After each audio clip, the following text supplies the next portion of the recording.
بسم اللہ الرحمن الرحیم کتاب الطہارتی، یہ کتاب طہارت صفائی پاکی کے متعلق۔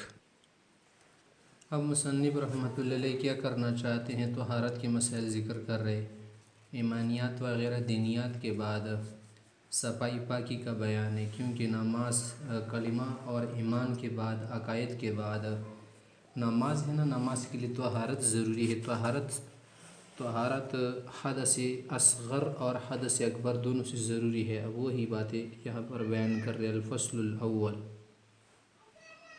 عن ابی مالک الاشعری رضی اللہ تعالی عنہ قال قال رسول اللہ صلی اللہ علیہ وسلم، آپ علیہ السلام نے فرمایا، الطہور شطر الایمان، پاکی، صفائی، نظافت، طہارت یہ ایمان کا آدھا حصہ ہے۔ کیا معنی؟ طہور ظاہری اور طہور باطنی، ظاہراً و باطناً خود کو پاک کرنا، دل کو پاک کرنا، بدن کو پاک کرنا، کپڑوں کو، جگہ کو، یہ سب کیا ہے؟ ایمان کا حصہ ہے۔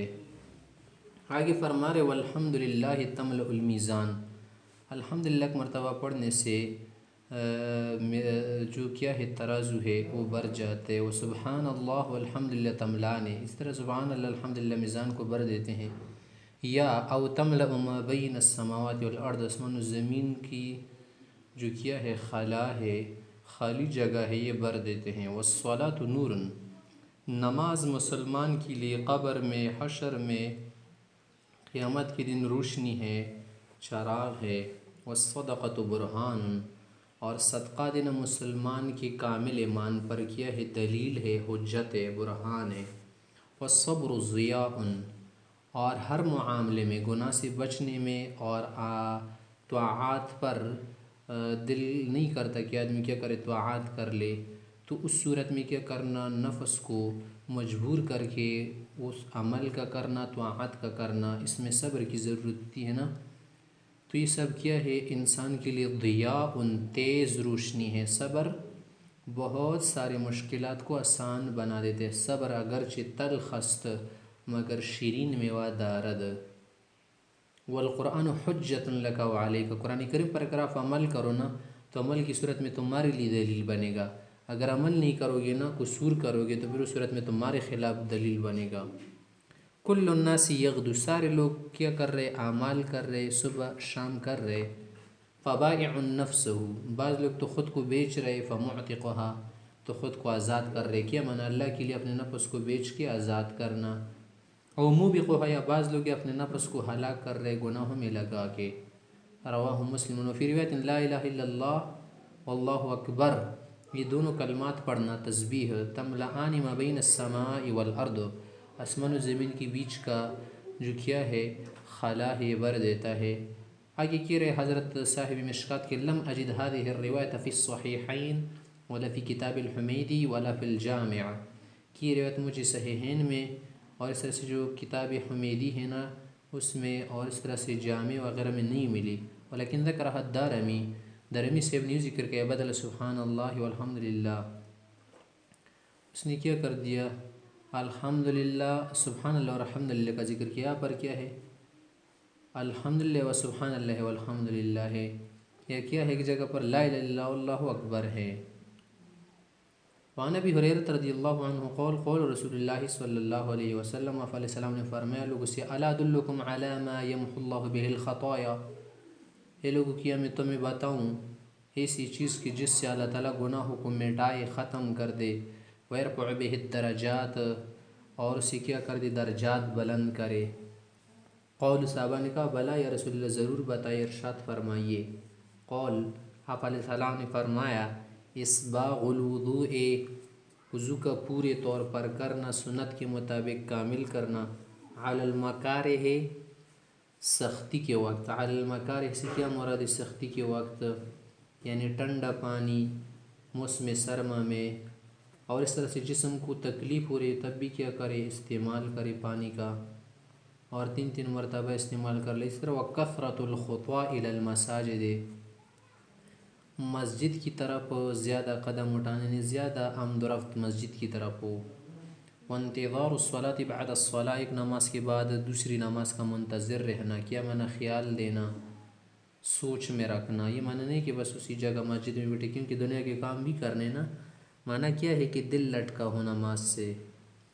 فذلکم الرباط، یہ تمہارے لیے کیا ہے؟ رباط ہے، رباط، فذلکم الرباط، مرابطہ باب سے ہے، مفاعلہ، تو تمہارے لیے کیا ہے؟ مرابطی کا کام ہے، جیسے گھوڑوں کا سرحد پر کیا کرنا؟ پال رکھنا۔ وفی حدیث مالک بن انس فذلکم الرباط، فذلکم الرباط مرتين، 2 مرتبہ آیا ہے، رواہ مسلم۔ وفی روایت ترمذی، ترمذی سے کی روایت میں ہے کہ ثلاثا، 3 مرتبہ فرمائے فذلکم الرباط۔ وعن عثمان رضی اللہ عنہ قال قال رسول اللہ صلی اللہ علیہ وسلم من توضأ فاحسن الوضوء، جو شخص اچھی طرح سے وضو کر لے، اچھی طرح سے کیا معنی؟ کہ سنن مستحبات ادا کرے، خرجت خطایاہ من جسدہ، اس کے بدن سے خطائیں نکلتی ہے، یعنی چھوٹے گناہ، حتی تخرج من تحت اظفارہ، یہاں تک کہ ناخن کے نیچے سے، مثال ہے اس کے گناہ گر جاتے ہیں، متفق علیہ۔ وعن ابی ہریرہ رضی اللہ عنہ قال قال رسول اللہ صلی اللہ علیہ وسلم اذا توضأ العبد المسلم بالمؤمن، یا مسلمان یا مومن بندہ اچھی طرح سے وضو کرتا ہے تو جب وہ کیا کرتا ہے؟ فغسل وجهه، چہرہ دھوتا ہے نا، تو خرج من وجهه كل خطیئہ، تو اس کے چہرے سے ہر وہ گناہ خطا گر جاتی ہے، نظر الیہا بعینیہ، جس کی طرف اس نے آنکھوں سے دیکھا تھا، مع الماء، یہ پانی کے ساتھ گناہ جڑ جاتے ہیں، ومع آخر قطر الماء، یا پانی کے جو آخری قطرے ہوتے ہیں، بوند۔ فاذا غسل یدیہ، جب وہ ہاتھ دھوتا ہے، خرج من یدیہ کل خطیئہ، اس کے ہاتھ سے ہر گناہ وہ گر جاتے، کان بطشتہ یداہ، جو اس کے ہاتھ نے کیا تھا؟ پکڑا تھا، مع الماء، پانی کے ساتھ جو پانی بیتا ہے ہاتھوں پر، او مع آخر قطر الماء، یا پانی کی جو آخری قطرات بوند ہوتی ہے۔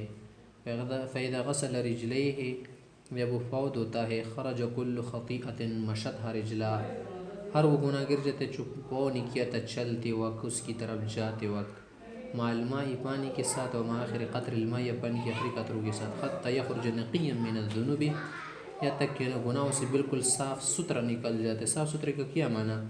کہ صغیرہ گناہ تو معاف ہو جاتے، اور کبیرہ کے لیے اللہ توفیق دیتا ہے گناہ توبہ کے لیے، رواہ مسلم۔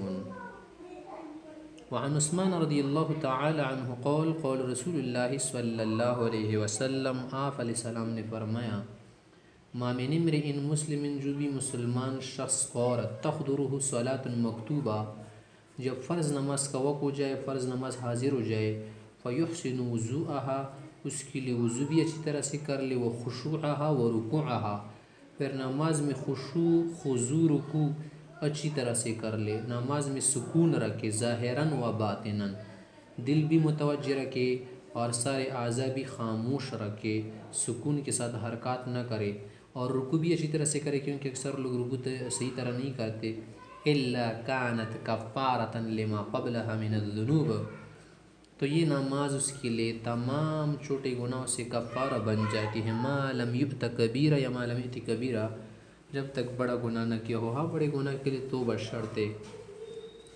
وذالک الدہر کلہ، اور یہ سب زمانے میں، یہ معنی نہیں کہ بس یہ کیا ہے خاص وقت میں ہے یا خاص نماز کے ساتھ خاص ہے، نہیں، تمام نمازوں کے لیے ہر زمانے میں یہ بات ہے، رواہ مسلم۔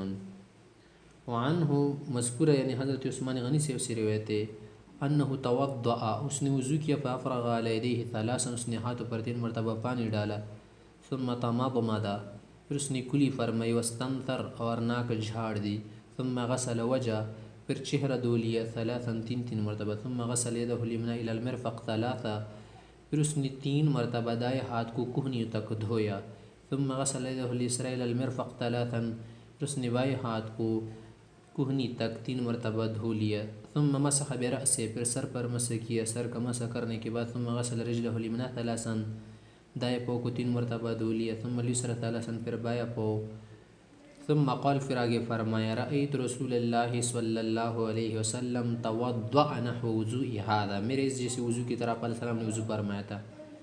یہاں پر اپنے وضو کو مشابہ بھی ہی نہیں بنا رہے کہ اس کا وضو میرے وضو کی طرح تھا، مطلب یہ ہے کہ میں نے جو تمہیں طریقہ سکھایا نا، ہو بہو اسی طرح آپ علیہ السلام نے کیا تھا، میں نے تو آپ علیہ السلام سے سیکھا ہے نا، تو مشابہ بھی یہاں پر کیا ہے؟ آپ علیہ السلام کا وضو ہے۔ ثم قال، پر آگے فرمایا، من توضأ وضوء ھذا، جو میرے اس طریقے کی طرح کیا کرے گا، وضو کرے گا جس طریقے پر میں نے یہ وضو کیا ہے کہ فرائض سنن مستحبات کا خیال رکھے، ثم یصلی رکعتین، پھر 2 رکعت کیا کر لے، نماز پڑھ لے تحیۃ الوضو، یا عام کوئی نفل 2 رکعت، لا یحدث نفسه فیہما بشیء، اور دل میں خیالات وغیرہ نہ لائے، لا یحدث ہے، لا یحدث نہیں، لا یحدث کا معنی تو بوضو کرنا، لا یحدث نفسه فیہما بشیء، ان 2 رکعتوں میں کسی اور طرف توجہ نہ دے، دل کو متوجہ کر کے پڑھے، غفر له ما تقدم من ذنبه، تو اس کے گناہ آگے والے معاف ہو جاتے ہیں، جو اس نے پیچھے گناہ کیے ہیں نا پیچھے کے زمانے میں، وہ معاف ہو جاتی، صغیرہ اور کبیرہ پھر کیسے معاف ہو جاتی، وہ بھی معاف ہو جاتی، ممکن ہے اللہ اس کو توبہ کی توفیق عطا فرمائے۔ یہ جب ایسا آدمی وضو کرے گا تو مطلب یہ ہے نا کہ وہ گناہوں کی طرف متوجہ بھی رہے گا کہ اللہ میری توبہ استغفر اللہ، تو اسے معاف ہو جاتے ہیں۔ متفق علیہ ولفظہ للبخاری، بخاری شریف کے الفاظ ہے۔ وعن عقبة بن عامر رضی اللہ تعالی عنہ قال قال رسول اللہ صلی اللہ علیہ وسلم ما من مسلم يتوضأ، جو مسلمان شخص وضو کرتے فیحسن وضوءہ، اور اچھی طرح سے وضو کرتے، احسان منع اکمال، ثم یقوم فیصلی رکعتین، پھر 2 رکعت کے لیے کھڑا ہو جائے، نماز پڑھے یا اس سے زیادہ پڑھ لے، مقبلا علیہما بقلبہ، دل سے متوجہ ہو کے نماز پڑھے، ووجہہ، اور کیا کر کے ظاہراً بھی متوجہ ہو اللہ کی طرف، قبلے کی طرف، الا وجبت لہ الجنہ، اس کے لیے جنت واجب ہو جائے گا، اللہ اپنے فضل سے اس کو داخل کرے گا۔ رواہ مسلم۔ وعن عمر بن الخطاب رضی اللہ تعالی عنہ قال قال رسول اللہ صلی اللہ علیہ وسلم ما منکم من احد یتوضأ، تم میں سے جو شخص جب وضو کرے، فیبلغ، ہر جگہ تک پانی پہنچائے، خشک جگہ نہ چھوڑے، او فیسبغ الوضوء، وضو کامل کرے، ثم یقول، پھر وضو کرنے کے بعد یہ کلمات پڑھے، اشہد ان لا الہ الا اللہ وان محمدا عبدہ ورسولہ، یا کوئی اور پڑھ لے جیسے دوسرے الفاظ میں، فی روایت اشہد ان لا الہ الا اللہ وحدہ لا شریک لہ واشہد ان محمدا عبدہ ورسولہ، یہ جب تشہد والا کلمہ پڑھنا، الا فتحت لہ ابواب الجنت الثمانیۃ، جنت کے 8 دروازے اس کے لیے کھل جاتے ہیں۔ الثمانیۃ مرفوع پڑھیں گے، یہ ابواب کے لیے صفت ہے، ابواب کیا ہے، معرفہ ہے مضاف ہونے کی وجہ سے، یدخل من ایہا شاء، جس دروازے سے داخل ہونا چاہے اس کو اختیار ہوگا۔ ہکذا رواہ مسلم فی صحیحہ، مسلم شریف نے بھی اپنے صحیح میں صحیح نقل کیا ہے۔ والحمیدی فی افراد مسلم، حمیدی سے اپنے مسلم کی جو افراد روایت ہے اس میں نقل کیا ہے۔ وقد ابن الاثیر فی جامع الاصول، اس طرح سے ابن اثیر سے نے جامع الاصول میں، وذکر الشیخ محی الدین النووی فی آخر حدیث مسلم، اور شیخ محی الدین صاحب نے مسلم شریف کی آخر میں یہ الفاظ بھی ذکر کیے ہیں، اعلیٰ مروین جسے ہم نے ذکر کیے اور روایت کی، وزاد ترمذی، اور ترمذی سے اپنے الفاظ بھی زیادہ لائے ہیں۔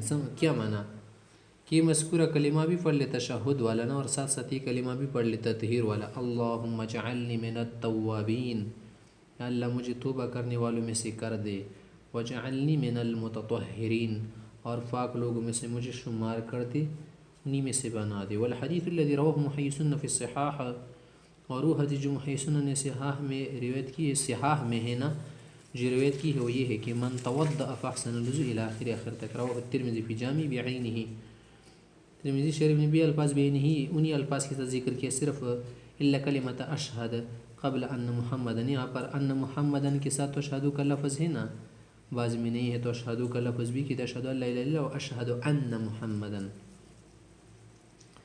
وعن ابی ہریرہ رضی اللہ عنہ قال قال رسول اللہ صلی اللہ علیہ وسلم، آپ علیہ السلام نے فرمایا، ان امتی یدعون یوم القیامہ، کہ میری امت کو قیامت کے دن پکارا جائے گا، آ جاؤ غر معجلین، آ جاؤ غر محجلین، غرن من سفید چہروں والے، غر اغر کی جمع ہے نا، اس گھوڑے کو کہتے جس کے ماتھے پر سفید کیا ہو، ٹکیا ہو، درہم اور 5 روپے کے برابر، تو ان کے چہرے اور پیشانیاں کیا ہوگی سفید چمک والے، چمکدار ہوگی، محجلین، اور ہاتھ پاؤں سے بھی چمک اٹھے گی، محجل اس گھوڑے کو کہتے ہیں نا جس کے پاؤں پر کیا ہو، سفید ٹکیا ہو، من آثار الوضوء، وضو کی آثار کی وجہ سے ہوگا، فمن استطاع منکم، ابو ہریرہ فرماتے تم میں سے اگر کسی سے ہو سکے، یطیل غرتو، کہ اپنے غور اس چمکائی کو کیا کر دے، دراز کر دے، پھلے پل ضرور کر دے، یا پر پھلے پل کا یہ معنی نہیں کہ خواہ مخواہ کر دی۔ حضرت ابو ہریرہ کا کیا ہے اپنا کلام مدرج ہے، علماء نے فرمایا، حفاظ وغیرہ نے ذکر نہیں کیا، اور ابو ہریرہ سے بھی عمل بھی اپنے شاگردوں کو دکھاتے نہیں تھے۔ تو مطلب یہ ہے کہ کوئی اس ارادے سے کیا نہ کرے، اعضاء کو زیادہ نہ دھوئے کہ کوئی سنت طریقہ ہے، سنت نہیں ہے۔ اگر ویسے اتفاقاً کر لینا تو کوئی مسئلہ نہیں ہوگا۔ متفق علیہ۔ وعنہ قول رسول اللہ صلی اللہ علیہ وسلم علیہ وسلم نے فرمایا، تبلغ الحلیۃ من المؤمن، مسلمان کا جو زیور ہے، چمک، خوبصورتی، جمال اور سفیدی جنت میں ان جگہوں تک پہنچے گی نا، من المؤمن حیث یبلغ الوضوج تک پانی پہنچتا ہے۔ رواہ مسلم۔ الفصل الثانی عن ثوبان رضی اللہ تعالی عنہ قول رسول اللہ صلی اللہ علیہ وسلم، آپ علیہ السلام نے فرمایا کہ استقیموا، سیدھے رہو، سیدھے راہ پر چلو، ولن تحصوا باب فعل سے بھی پڑھ سکتے ہیں، لیکن تم ہرگز یہ نہیں کر سکو گے، احاطہ نہیں کر پاؤ گے۔ مطلب استقامت سے کام لو اور گدڑوں کی طرح ادھر ادھر مت ہانکو، استقامت سے کام لو۔ وعلم، اور اس بات کو اسی طرح جان لو نا کہ ان خیر اعمالکم الصلاۃ، تمہارے تمام اعمالوں میں بہتر عمل جو ہے نا نماز ہے۔ ولا یخافض علی الوضوء الا مؤمن، اور وضو کا طہارت کا زیادہ خیال نہیں رکھتا مگر مسلمان رکھتا ہے نا، کیونکہ اس پر نماز موقوف ہے۔ رواہ مالک واحمد وابن ماجہ والدارمی۔ وعن ابن عمر رضی اللہ عنہ قول رسول اللہ صلی اللہ علیہ وسلم نے فرمایا، من توضأ علی طہر، ہر شخص کا پہلے سے کیا ہو وضو ہو، طہارت ہو، اور پھر وضو کر لینا، عبادت کی ہو پہلے وضو سے، کتب لہ 10 حسنات، مزید اس کے لیے 10 نیکیاں لکھی جاتی ہیں۔ رواہ الترمذی۔